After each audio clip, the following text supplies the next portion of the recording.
In this video, we will show you how to add datasets to Qlik Talend data integration. When adding datasets, you can select an existing connection,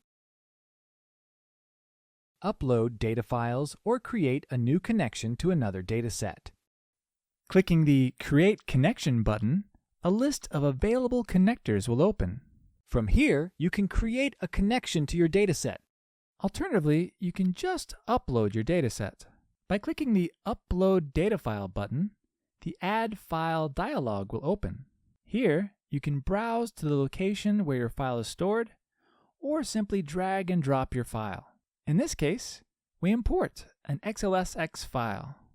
Select a space in which you want to add your dataset. Then, upload your file or select the Upload and Analyze option. Selecting this option creates a new application with the data in the selected space. The new application and the dataset will be available in the selected space and in the catalog. And that concludes this video. Thanks for watching.